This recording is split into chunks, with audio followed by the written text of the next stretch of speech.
Allow me to introduce you to my book. Though it might at first appear like many books you've come across, it is far from ordinary. You may, therefore, have some misunderstandings about its nature. The story that awaits you has not been fully told. In fact, its conclusion is not yet known, even to myself. It is in that way that my book is special. It is in that way that you are special. Without you, there is no story. Chapter 1. Normal isn't what it used to be. This is a story about change. Nestled in a shallow valley is the town of Beacon Pines. Far from the town square, across the river, past the neglected welcome sign, a young boy walks alone at dawn. His name is Luca Van Horn, and like you, dear reader, he's here for a reason.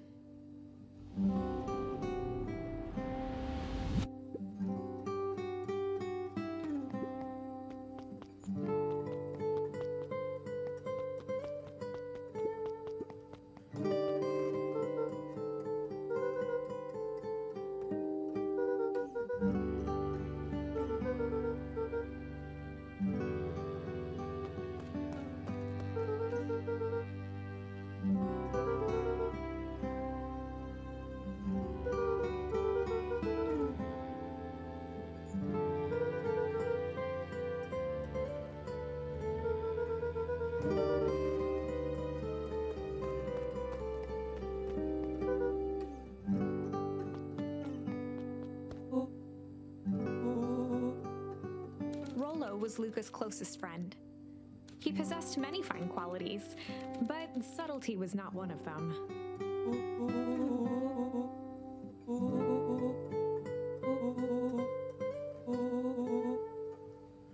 Rollo finally noticed the tears swelling in his friend's eyes and the flowers on the grave.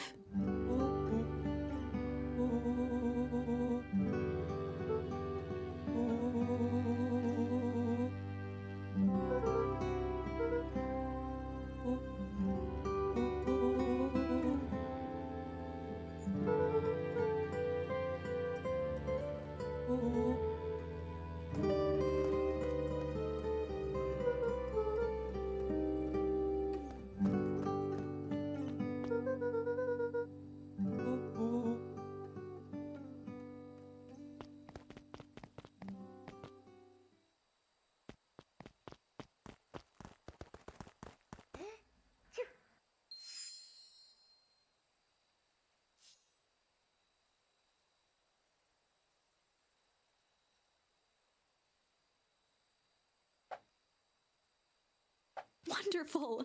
I had a good feeling about you from the moment you opened my book. That charm is a very special thing, very special indeed. Keep hold of it for now. Its purpose will reveal itself soon enough.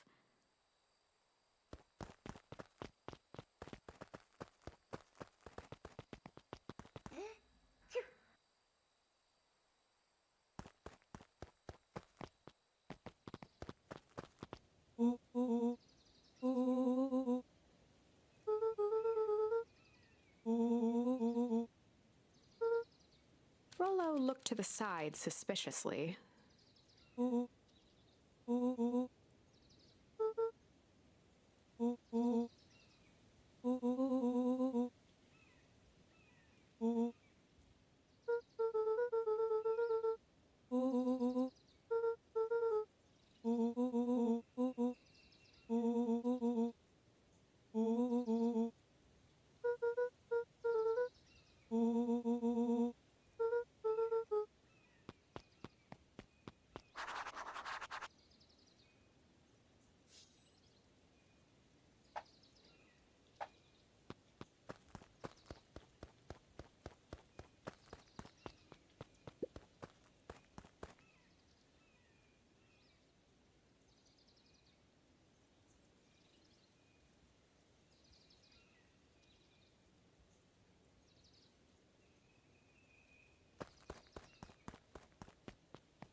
Dear reader, forgive me for this interlude. Remember that charm you found in the dandelion patch? There are more of those special charms to discover throughout Beacon Pines. They've been known to reveal themselves to those who are willing. Some of them can be found in this very house. Since Gran had moved in, the house was more peaceful, more orderly, and more covered in flowery fabric.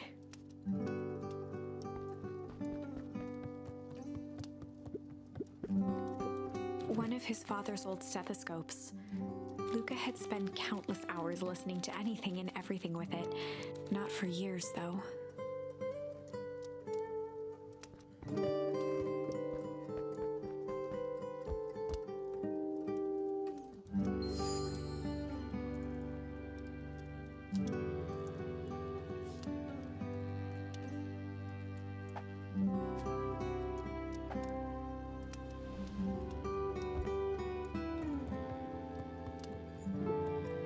Gran had already lit the fire. She kept a warm house, as if by grandmotherly obligation.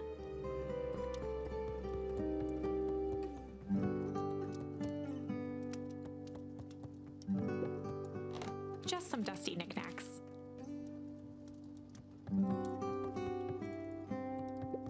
An array of prepared meals crowded the refrigerator, each labeled with the day of the week. A pair of dull scissors, a broken can opener, a mostly empty bottle of glue, and some loose string.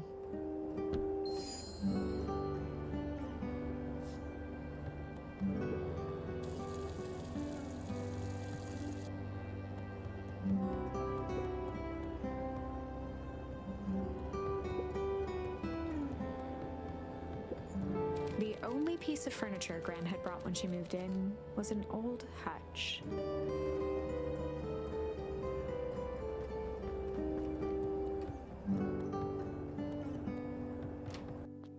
Oh my, this is quite exciting.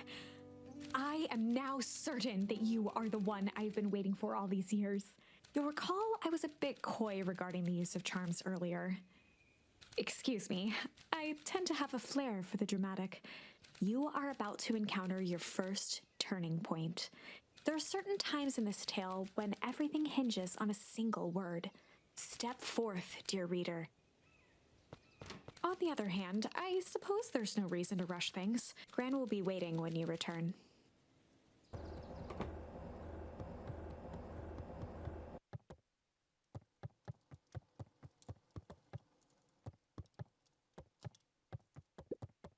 Luca paused at his parents' bedroom door. He just wasn't ready to go in yet. Gran had commandeered the upstairs closet when she moved in. Some things need shelter from a young boy's mischief, she said.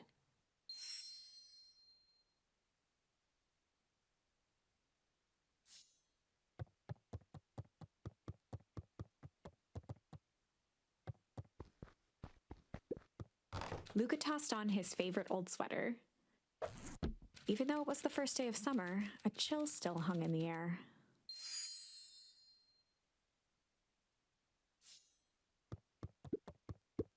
Gran's moving in meant that most of Luca's things had been crammed in the corner. Luca was somewhat annoyed by the situation.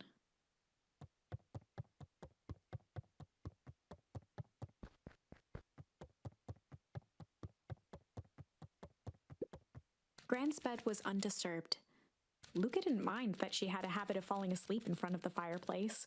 It meant that he could read late into the night.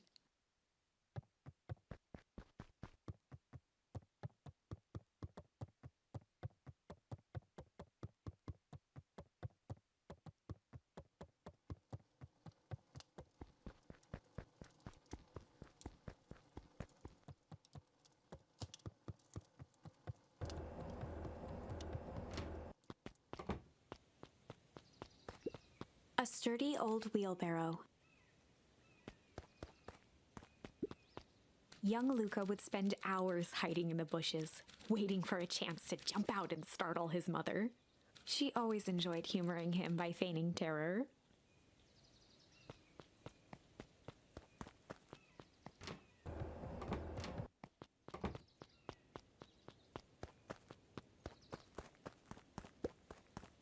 beginner's guide to gardening laid open on the bench.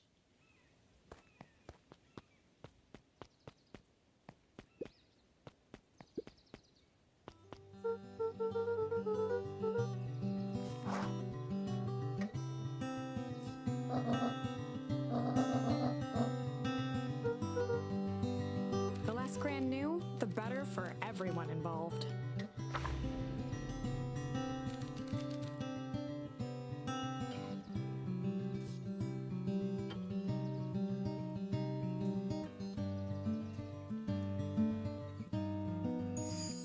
We were just gonna go chill for the day.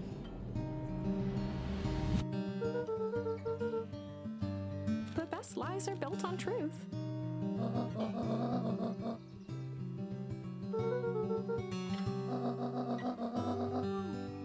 Easy. Impressive. You've managed to navigate your first turning point without too much of a mess. That is the power of charms. A single word can change everything. I think it's time to introduce you to the Chronicle.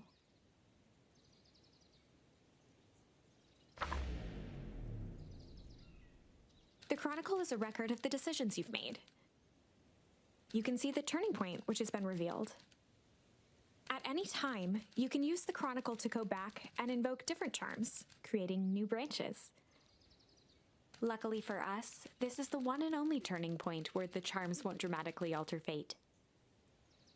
It's the perfect opportunity to experiment with rewriting things.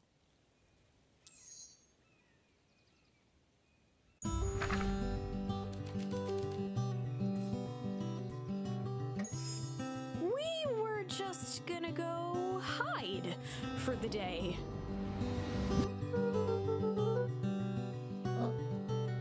Traditionally, when one is trying to hide something, they avoid literally using the word hide.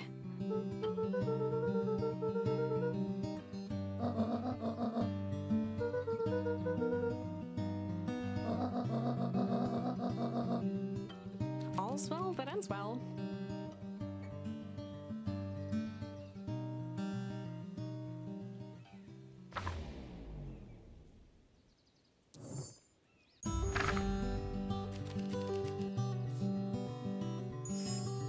We were just gonna go ponder for the day.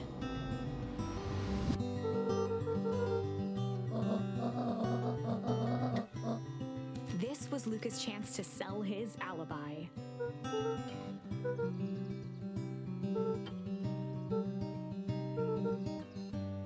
Nailed it.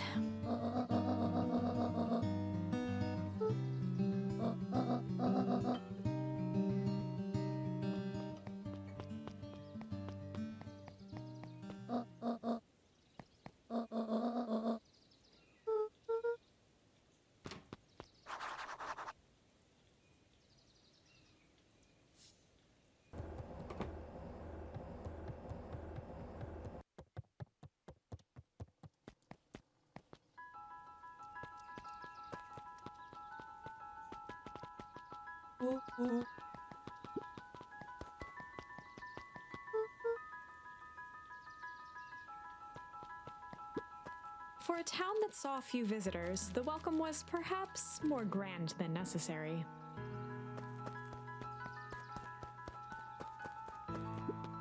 The road leading to Beacon Pines was long and uninspiring, a sort of natural barrier for the impatient.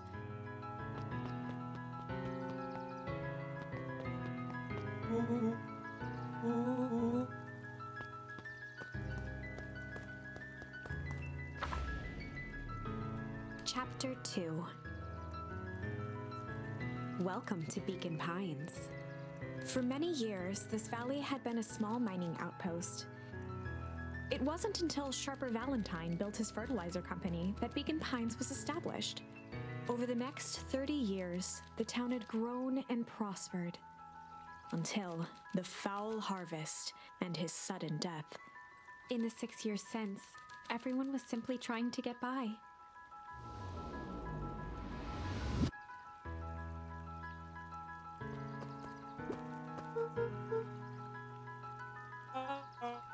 William Kerr was the CEO of Perennial Harvest Company.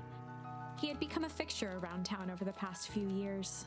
After the failing of Valentine fertilizer, the town was hungry to welcome a new source of employment.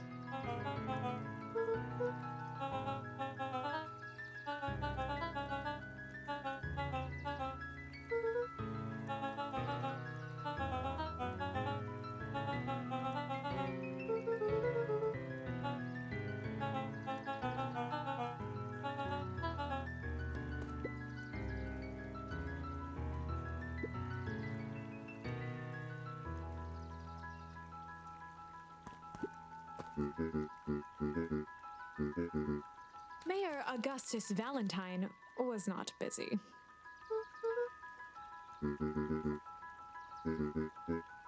Flustered, Gus instinctively loosened his tie.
He pulled a pen from the pocket of his sweater vest and began to frantically jot something down on a clipboard.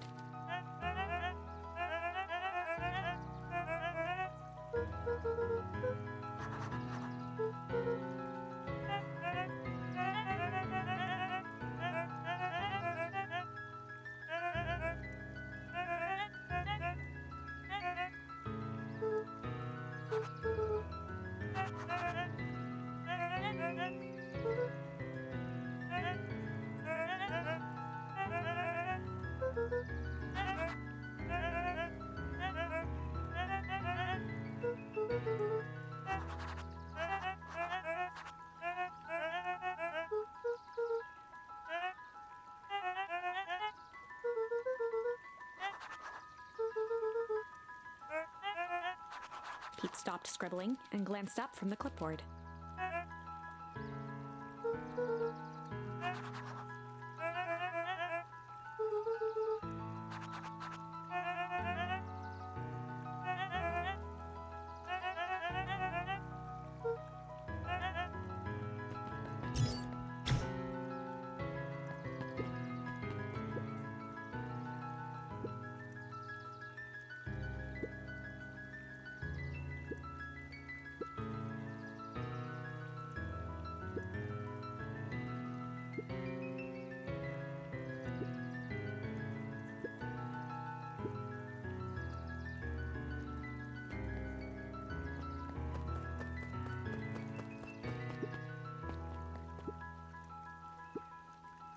Mr. Sinclair continued snoring and lifted one eyelid just enough to see who it was, a tactic he often used to avoid undesirable conversation.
Whenever Luca saw his dad's chair by the pond, it reminded him of the days they'd pack up a couple of sandwiches and fish until sundown.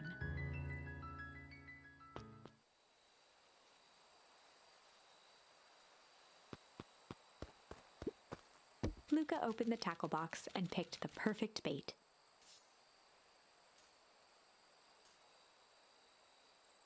Luca gently baited a feather onto the hook, good for skimming the surface.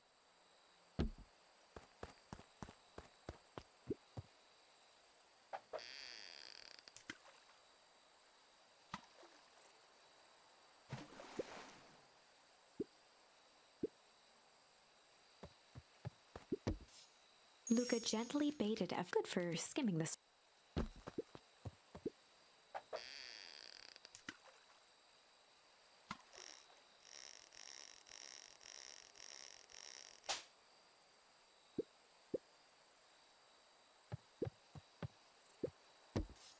Luca gently baited a good for skim.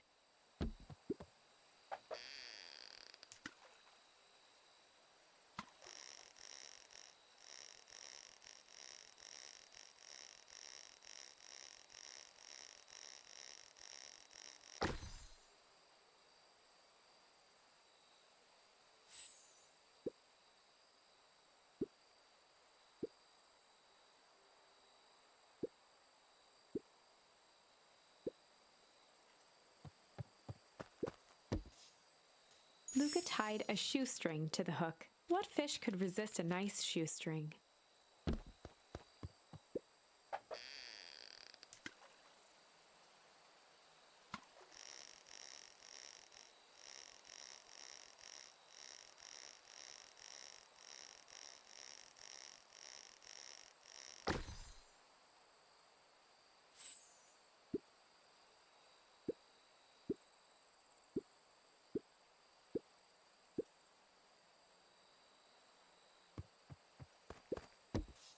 Luca gently baited a feather onto the hook, good for skimming the surface.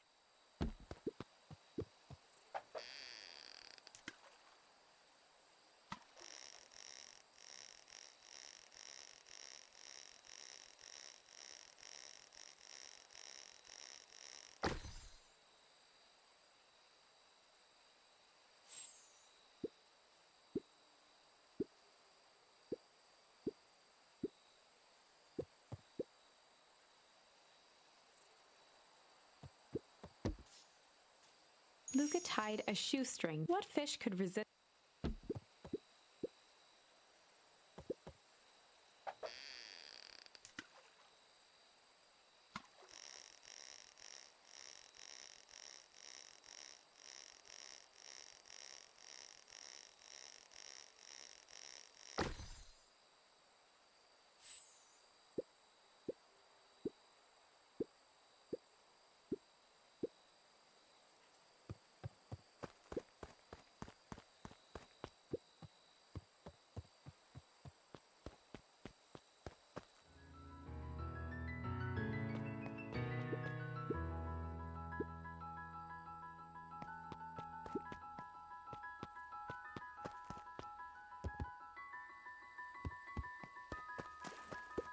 The boys had a good thing going, as long as they kept old Jeff happy.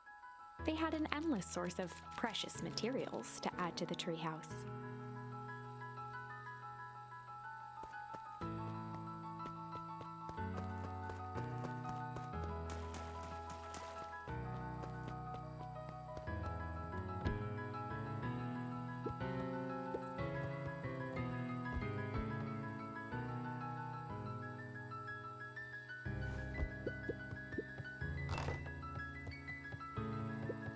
After Luca's father had passed, Rollo became obsessed with them building their own Hank atomic star scraper.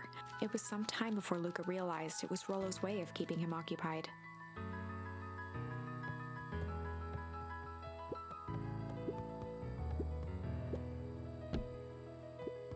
On certain nights, when the clouds were just right, the boys could tune into strange patterns of static. Rollo thinks it's aliens. He always thinks it's aliens. Luca's winter coat decommissioned for the summer. With the cold holding out longer than usual, he reconsidered its usefulness.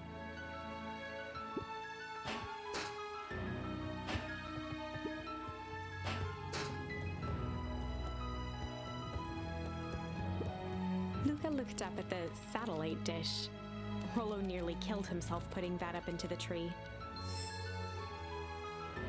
While it didn't turn the radio into an interstellar communicator, as he'd hoped, it did at least boost the signal enough to overhear truckers one town over.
Miss Hatch could often be found near the fountain, too absorbed in a book to be distracted.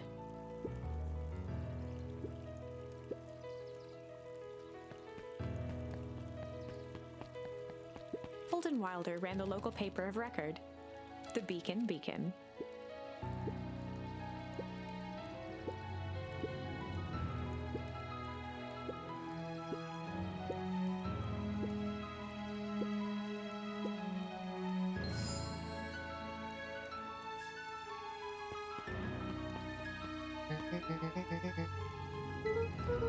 Oh, right. Rendezvous with Roxy. This is an important turning point. The first time where your charms will change the course of fate. And currently, we only have one suitable charm at our disposal. Have no fear, we can always return later using the Chronicle once we find more charms. Well, now I'm just rambling. Where were we?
Rollo froze as Roxy took a step toward him, cracking her knuckles. Luca knew he had one chance to save his friend from being dragged home.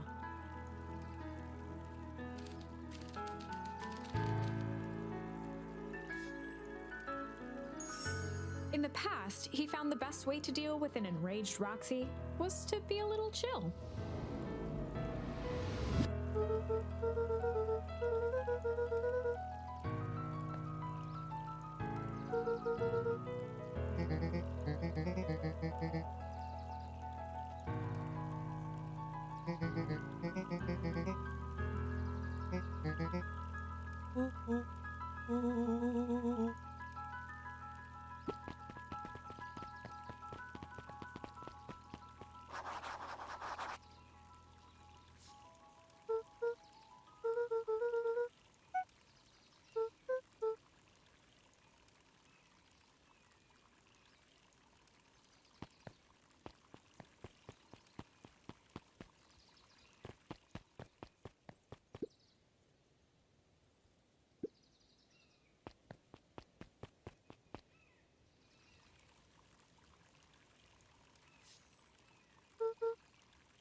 A bit much, if you ask me.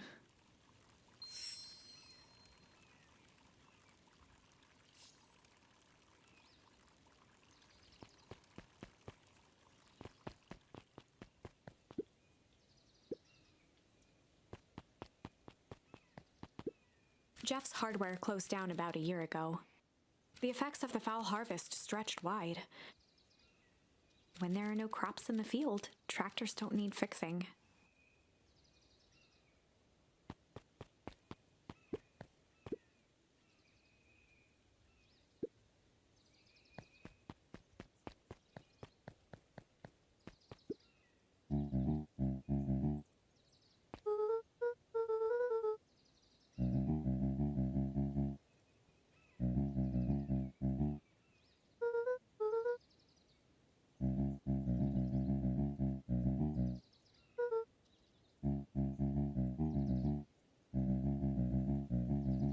A promise Gran regretted the second it was made.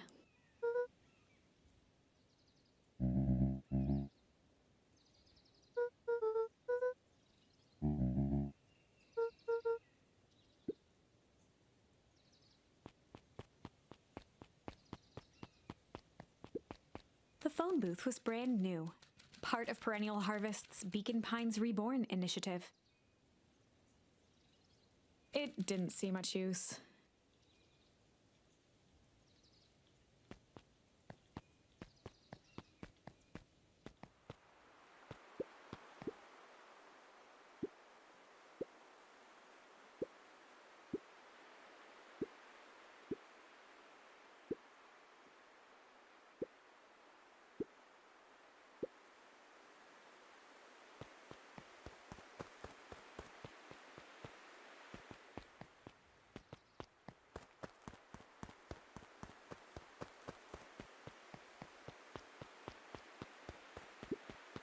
Luca peeked up at the beehive.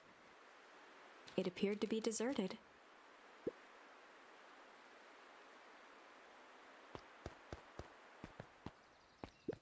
After the foul harvest destroyed their wealth and reputation, the Valentines shuttered off their estate from the rest of town. The Valentine Mansion loomed over every other building in town, both figuratively and literally.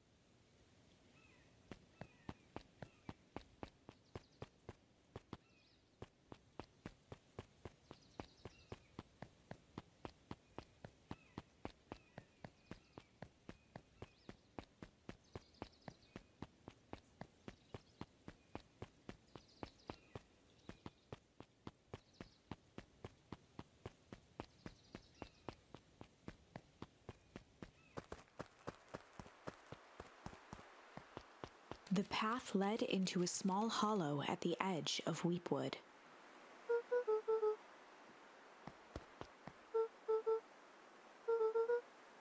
The fence thrummed with a gentle electric buzz. Luca often asked himself what Rollo would do, so that he could rule out that option.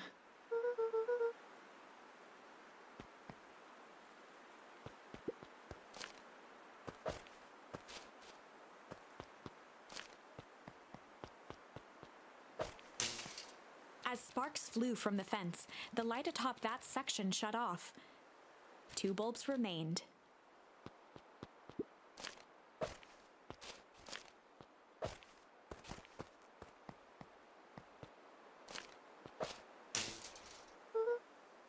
One more to go.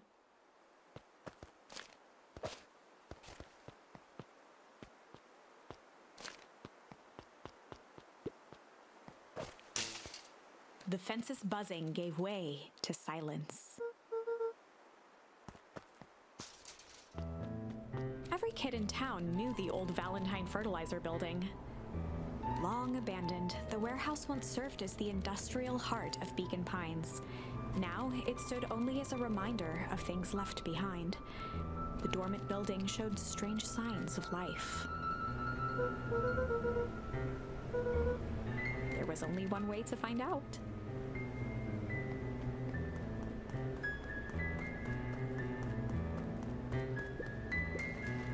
The water looked almost diseased. It flowed slowly into the woods.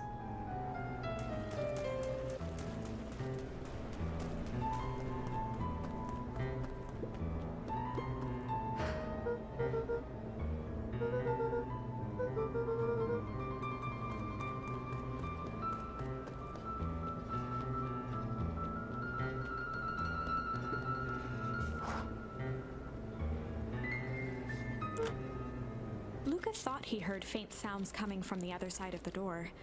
He pressed his ear against the cold metal to hear better.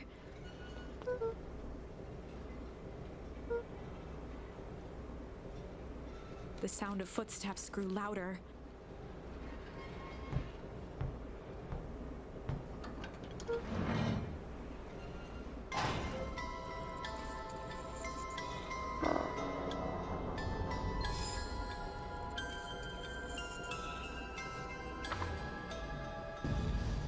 The heavy steel door knocked Luca to the ground.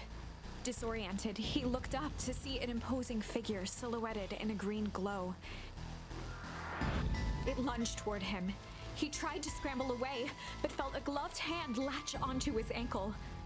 Luca watched his fingernails leave trails in the dirt as the hand slowly dragged him back through the door, into the lab, into the green light.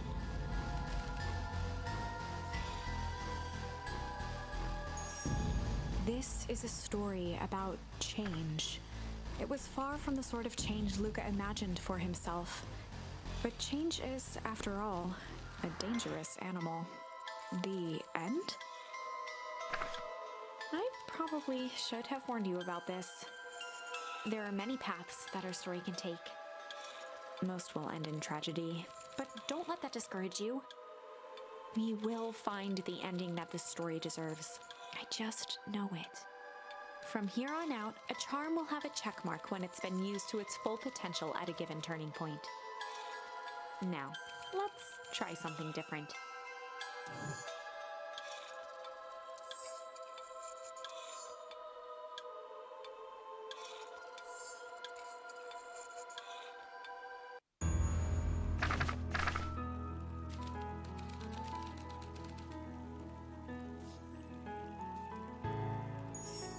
In the past, he found the best way to deal with an enraged Roxy was to be a little shit.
As the glowing windows of the old warehouse came into view, Rollo began to bounce excitedly.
The boy sat petrified under the weight of the bag.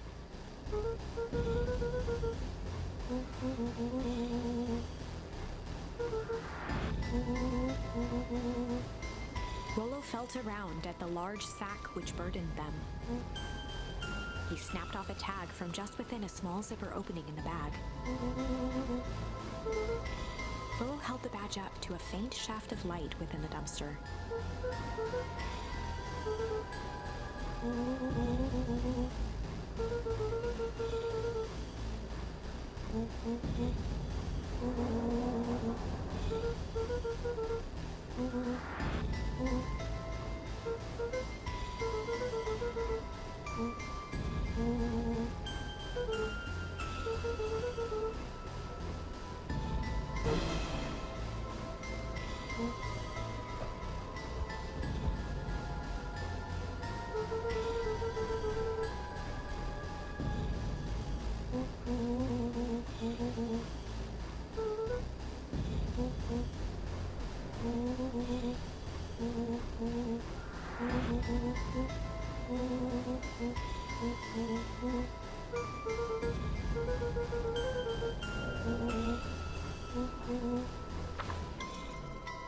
Lucas sat in the dark, tracking the sound of Rollo's footsteps as he ran.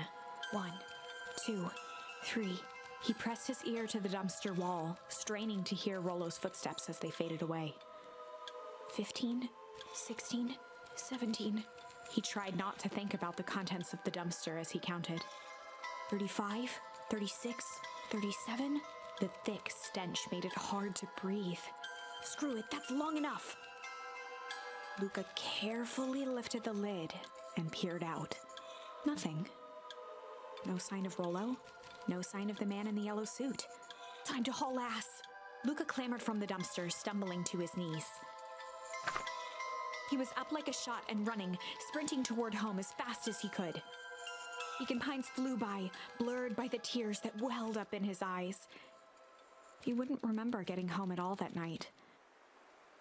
Throwing his front door open, storming up the stairs to his room and surrendering to sleep almost as abruptly as he hit his pillow. Chapter 3. Finding a Friend. The next morning, it was quieter than usual at the breakfast table.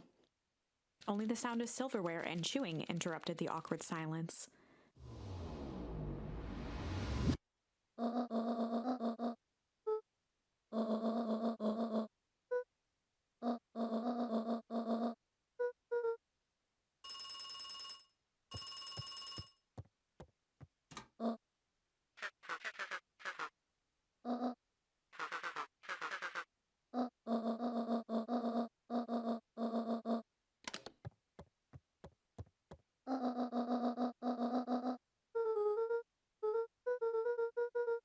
Gran's brow furrowed. She let out a long sigh.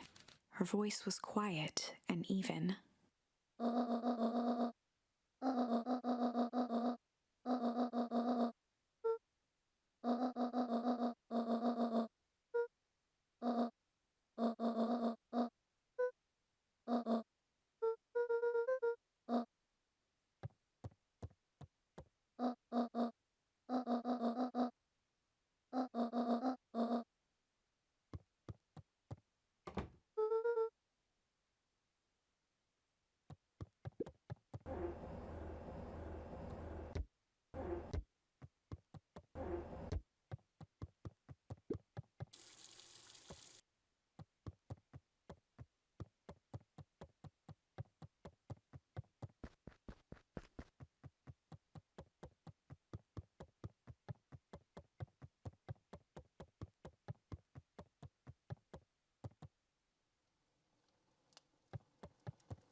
A faint electronic sound floated in the air.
his stomach.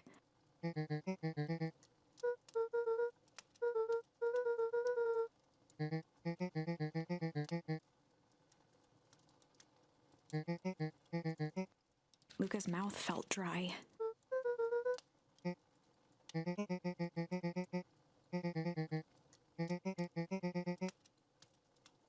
Luca could feel his heart beating in his throat.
Toby looked up from the clipboard excitedly.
We all know Beacon Pines is a great town.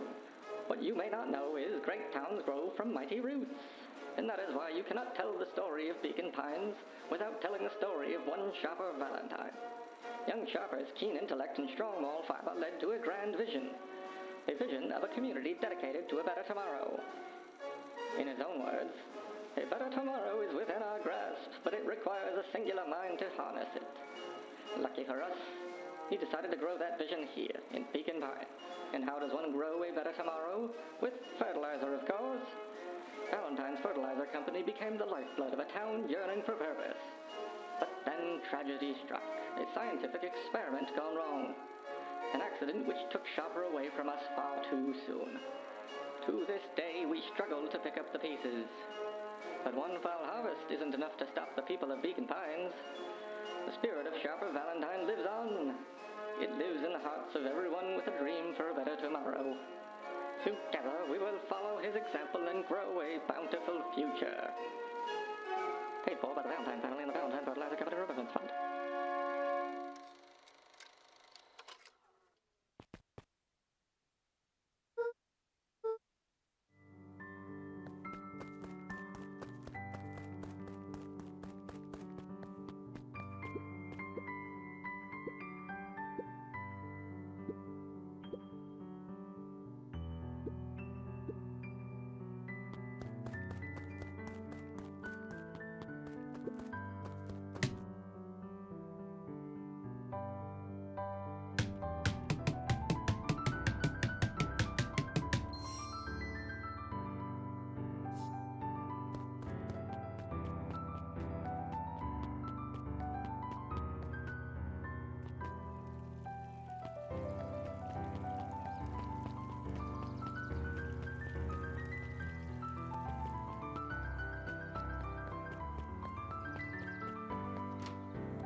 Kato volunteered at the library during the summers. He wasn't very social, so he'd dedicate each summer to becoming an expert in a single subject, making him a reliable source of very particular knowledge. If you were to ask Kato something he didn't know, he'd escape into the dusty old bookshelves and return with just the right thing. Kato was lost in his reading. Luca crooked his neck to see the title, Introduction to Melitology.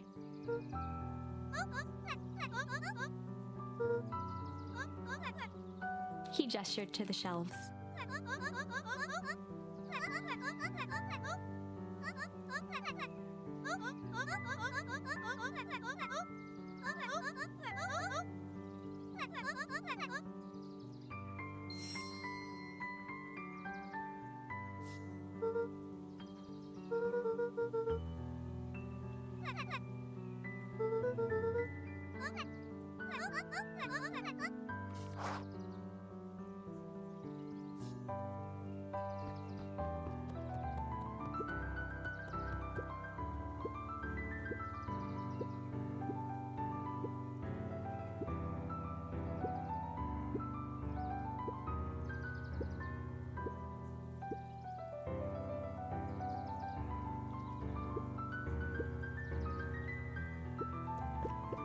The bottom corner shelf was a dusty array of thick science books. Only one binding was clean enough to read: Cellular Biology and the Chemistry of Mitosis. Mycological Phosphorescence.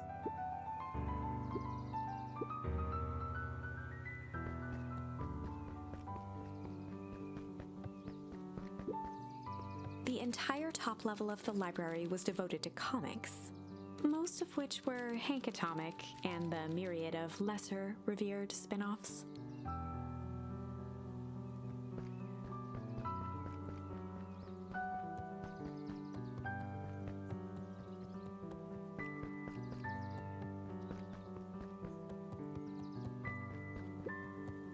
Oh, the cobs I've eaten, a salad-centric travel guide for the mildly adventurous. Sally Seashore's simple succulent sundries. Luca brushed off a smudge of dust. Or maybe it was flour. 30 recipes so easy you'll doubt it's even edible.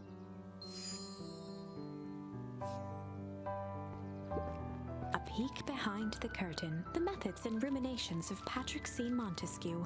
One of the greatest acting minds of our time, by Patrick C. Montesquieu.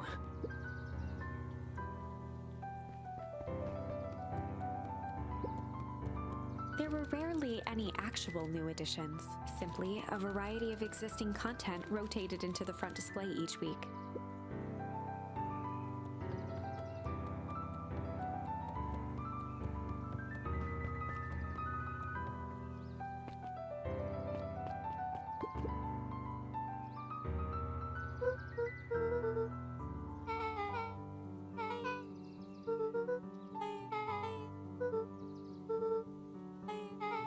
Beck's family moved often, giving her little time to establish any real connections. She would tell you she prefers it that way.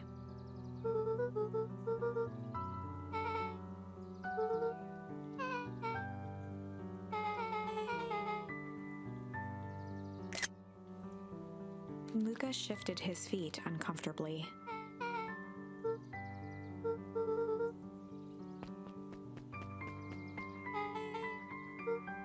Beck pulled a coin from her pocket.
Luca felt a chill as he approached Beck. Her eyes were locked on the strange green liquid. The nearby grass was coated in a fine layer of frost.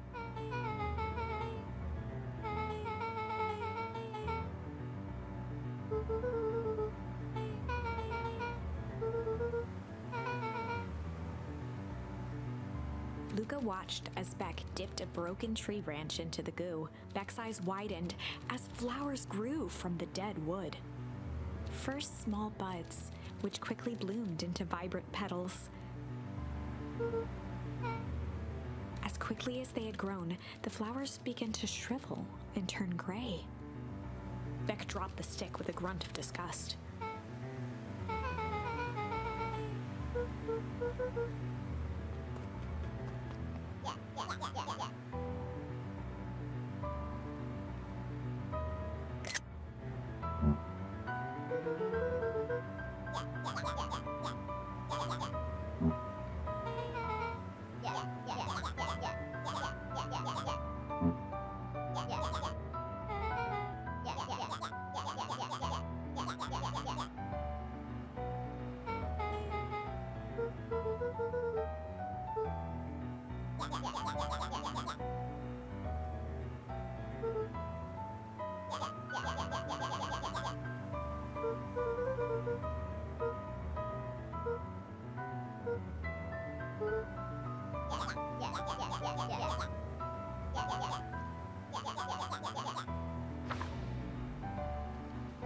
Iggy took a step towards Luca, his sneer lit by the glowing puddle. Beck could see tears welling in Luca's eyes, his fists clenched. Some things about Beacon Pines were very different from the city, but a bully from a hayseed town is really no different from a city bully. Beck took a deep breath and thought.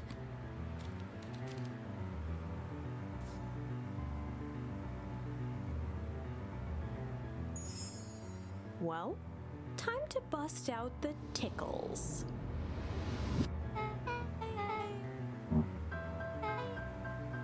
Beck lunged forward and began to tickle under Tish's arms.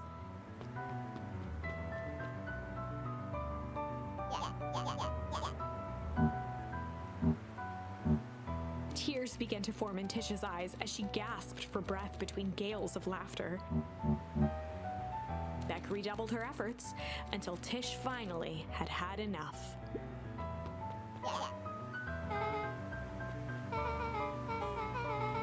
Iggy's eyes darted around, a realization dawning on his face that he was now outnumbered. Iggy kicked at the puddle before making his escape.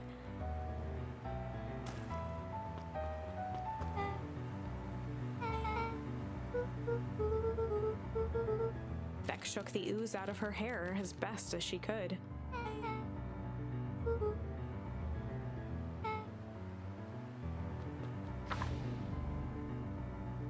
Chapter 4. The Best Policy. Luca paused for a moment, catching his breath. He'd only just met Beck, and somehow he already managed to drag her into this mess. Hopefully he could make it up to her. But finding Rollo was his primary concern.